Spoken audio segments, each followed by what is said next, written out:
আসসালামু আলাইকুম। কেমন আছেন সবাই? আশা করছি সবাই ভালো আছেন। আজকে আমরা আলোচনা করছি বিজনেস ম্যাথমেটিক্স সাবজেক্টের ম্যাট্রিক্স চ্যাপ্টারের ডিটারমিন্যান্ট বা নির্ণায়ক নিয়ে। নির্ণায়ক সম্পর্কে ইতিপূর্বে আলোচনা করা হয়েছে, কিন্তু সেপারেট কোনো আলোচনা হয় নাই, তাই আজকে আপনাদের জন্য এটা প্রস্তুত করা হয়েছে। এখানে বলা আছে, দেখুন বলা আছে if a equal to 2 -1 3 0 2 -2 -1 3 and -2 যদি হয়, ফাইন্ড ডিটারমিন্যান্ট অফ a, অর্থাৎ a এর নির্ণায়ক নির্ণয় করতে বলা হয়েছে।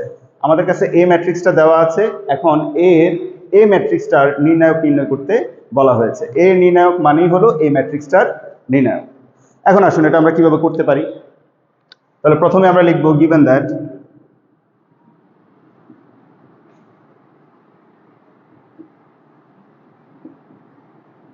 a ইকুয়াল টু, আমাদের কাছে যে ম্যাট্রিক্সটা দেওয়া আছে সেটা আমরা লিখলাম 2 -1 3 0 2 -2 -1 3 -2। এখন আসুন আমাদের কি করতে বলা হয়েছে, a এর নির্ণায়ক বা ডিটারমিন্যান্ট। তাহলে a এর নির্ণায়ক কিভাবে করব, আমরা এটাকে এইভাবে লিখব। সো এর মধ্যে আমি এটা নির্ণায়কের চিহ্ন দিয়েছি, এটাকে নির্ণায়ক চিহ্ন বলা হয় বা ডিটারমিন্যান্ট চিহ্ন বলা হয়। এটাকে আমরা লিখতে পারি এভাবে যে এই যে ম্যাট্রিক্সটা আছে এটা পুরোটাকে আমি নির্ণায়ক চিহ্নের মধ্যে লিখব। তাহলে আমরা লিখব 2 -1 3 0 2 -2 -1 3 -2। এই হয়ে গেল নির্ণায়ক। এখন আসুন এটাকে আমরা কিভাবে মানগুলো নির্ণয় করতে পারি সেটা দেখি। প্রথমত আমরা এই যে উপাদানগুলো আছে, প্রথম উপাদান হিসেবে আমি 2 কে নিয়ে নিলাম।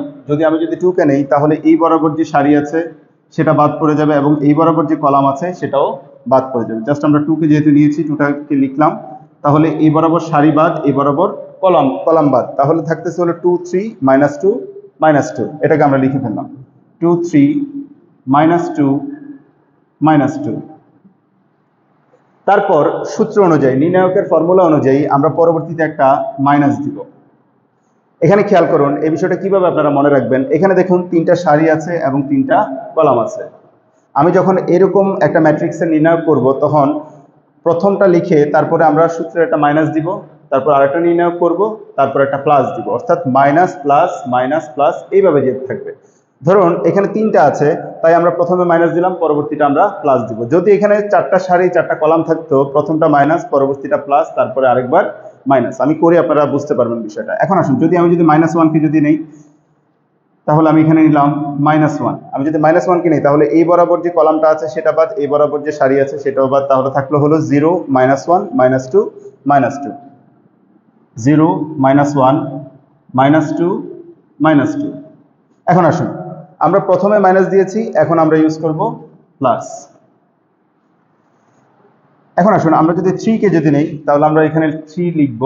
3 কে যদি নেই তাহলে 3 বরাবর যে কলাম আছে সেটা বাদ, যে সারি আছে সেটাও বাদ, তাহলে থাকলো হলো 0 -1 2 3 2 3। এরকম হলো আমাদের। এখন আসুন তো কিভাবে নির্ণয়গুলো করব। আমরা বলতে পারি 2টা এখানে ঠিক আছে। এখন আসুন এই যে কর্নারটা আছে এটা আগে আমরা গুণ করব। এই কর্নারটা যদি গুণ করি, আমরা জানি যে 2 এবং -2 যদি গুণ করি তাহলে আমাদের কত হচ্ছে, -4 হচ্ছে, -4। সূত্রের একটা মাইনাস আছে, একটা কর্নার গুণ করে তারপর আমরা একটা মাইনাস দিব। তারপর আসুন এই দুইটা কর্নার যদি গুণ করি তাহলে কি হচ্ছে, -2 এবং 3 যদি গুণ করি তাহলে -6 হচ্ছে। এখন -6টা যদি মাইনাসের সাথে যদি গুণ হয়ে যায় তাহলে নিশ্চয়ই এটা +6 হয়ে যাবে। তাহলে এই অংশটা আমাদের হয়ে গেল। এখানে দেখুন তো এই যে -1 এবং মাইনাস যদি গুণ করি তাহলে সেটা +1 হয়ে যাচ্ছে, তাহলে এটা এখন আর মাইনাস থাকবে না, এটা হয়ে যাবে প্লাস। এখন আসুন এই দুইটা কর্নার যদি গুণ করি তাহলে কি হচ্ছে, 0-র সাথে আমি যদি -2 কে যদি গুণ করি সেটার ভ্যালু অবশ্যই 0 হবে। একটা কর্নার গুণ করা শেষ, এখন আমরা সূত্রের একটা মাইনাস দিব। মাইনাস দেওয়ার পরে দেখুন তো এই যে -2 এবং -1 যদি গুণ করি তাহলে মাইনাসে মাইনাসে +2 হয়ে যাচ্ছে। এখানে খেয়াল করুন, -1 এবং -2 যদি গুণ করি, মাইনাসে মাইনাসে প্লাস, 2 একে 2, শুধু 2 হচ্ছে। তাহলে আমরা এখানে 2 লিখে ফেললাম। এখন আসুন +3। এখন এই দুইটা কর্নার যদি আমরা যোগ করি, এই কর্নারটা যদি যোগ করি তাহলে হচ্ছে 0 × 3 = মান হয়ে যাচ্ছে 0। সূত্রের একটা মাইনাস আছে, 2 এবং -1 যদি আমরা যদি গুণ করি 2 এবং -1 তাহলে কি হচ্ছে -2 হয়ে যাচ্ছে। তাহলে -2টা যদি মাইনাসের সাথে যদি গুণ হয়ে যায় তাহলে আমরা লিখতে পারি +2। অর্থাৎ আমি একটা লাইন কম করেছি, আপনারা যদি ভেঙে লিখতে চান তাহলে আপনারা আরেকটা লাইন বাড়াবেন, তাহলে খুব ইজিলি এটা হয়ে যাবে। এখন আসুন, এখন আমরা কি করতে পারি,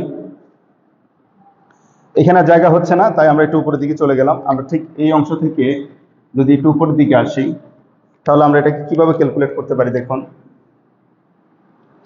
এখন আসুন, এটা হলো 2 কে আমরা লিখলাম, কিন্তু এই যে দেখুন +6 থেকে যদি -4 যদি চলে যায় তাহলে আমাদের প্লাসের 2 থাকতেছে, তাই আমি এখানে লিখলাম +2।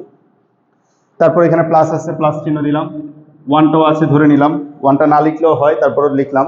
আর এখন দেখুন তো 0 থেকে যদি -2 চলে যায়, শুধু -2 থাকে, 0-র কোনো ভ্যালু নেই, তাহলে আমি এখানে লিখলাম -2। এখন আসুন +3। এখন দেখুন তো 0 আর 2 যদি আপনারা যদি যোগ করেন তাহলে কত হচ্ছে, শুধু 2 থাকতেছে, আমরা এখানে 2 লিখে ফেললাম। এখন আসুন পরবর্তী লাইনে আমরা বলতে পারি 2 × 4 প্লাস, এখন দেখুন তো 1 এবং -2 যদি গুণ করি তাহলে কি হচ্ছে, 1 এবং -2 গুণ করলে -2 হচ্ছে, তাহলে আমরা এখানে লিখলাম -2 প্লাস 3 × 6। এখন আসুন কি করতে পারি, 4 প্লাসে মাইনাসে -2 প্লাস 6 ইকুয়াল টু কত হচ্ছে, প্লাসের কত হচ্ছে দেখেন তো, এই যে 6 + 4 ইকুয়াল টু আমাদের হচ্ছে হলো 10, 6 + 4 ইকুয়াল টু 10 হচ্ছে, তাই আমরা এখানে লিখে ফেললাম 10 -2। তাহলে 10 থেকে যদি 2 যদি বিয়োগ হয় তাহলে আমাদের ভ্যালুটা আসতেছে 8। তাহলে আমরা কি করলাম, এ এর ডিটারমিনেন্ট নির্ণয় করে ফেললাম। খুব ইজিলি আপনারা চাইলে এইভাবে ডিটারমিনেন্টগুলো নির্ণয় করতে পারবেন। তো এখানে অবশ্য আপনারা যেটা দেখেছেন সেটা হলো 3টা সারি এবং 3টা কলামের জন্য, কিন্তু 2টা সারি 2টা কলামের জন্য অনেক সময় আমাদেরকে নির্ণয় করতে বলা হয়, এবং 4টা সারি এবং 4টা কলামের জন্য নির্ণয় করতে বলা হয়, এবং এগুলো ছাড়াও আরো বিভিন্ন ধরনের নির্ণায়ক আছে, সেগুলো আমরা সামনের দিকে দেখতে থাকবো। তো আপাতত আমরা যে অঙ্কগুলো করছি, আমরা সামনের দিকে যে অঙ্কগুলো করব সেগুলো করার জন্য নির্ণায়কের বেসিক ধারণাটা আমাদের থাকা প্রয়োজন, যার কারণে আমরা এটা করলাম। এখন 2টা সারি 2টা কলামের ক্ষেত্রে আপনারা কিভাবে করবেন সেটা কিন্তু আপনারা এই অঙ্কের মধ্যেই দেখেছেন। দেখুন তো এই যে অংশটুকু আমি করেছি, এই যে অংশটুকু আমি এখানে দেখিয়েছি আপনাদেরকে, এই যে ম্যাট্রিক্সটা আপনারা দেখতে পাচ্ছেন, এটা কিন্তু 2টা সারি 2টা কলামের জন্য কিন্তু নির্ণায়ক করা, 2টা সারি 2টা কলামের জন্য নির্ণায়ক করা। তারপর আমি আপনারা যদি চান সেপারেটলি করে দিতে, আমি করে দিচ্ছি একটা, জাস্ট একটু দেখে নেন। ধরুন আপনাকে যদি এরকম একটা ম্যাট্রিক্সের যদি নির্ণয় করতে বলে, আমি এখানে লিখেছি ইফ a ইকুয়াল টু এত ফাইন্ড ডিটারমিনেন্ট অফ a, যদি এরকম বলা থাকে তখন কিভাবে করবেন আমি জাস্ট সংক্ষেপে দেখিয়ে দিচ্ছি। তো আমরা লিখব determinant of a equal to 2461, এরকম লিখলাম। এখন এটা ডিটারমিনেন্ট কিভাবে নির্ণয় করব, এই দুইটা কর্নার গুণ করব, এটা আমরা আগে থেকে জানি, তাহলে 2 একে 2, সূত্রের একটা মাইনাস আছে। এখন এই কর্নারটা যদি আমি গুণ করি 4 6 24, তাহলে আমি এখানে লিখলাম -24। এখন আসুন তো 24 থেকে -24 থেকে যদি প্লাসে যদি 2 চলে যায় তাহলে থাকতেছে হলো -22। একেবারে ইজি, কিন্তু আপনি 2টা সারি 2টা কলামের জন্য নির্ণয় কিন্তু খুব ইজিলি আপনি করতে পারবেন।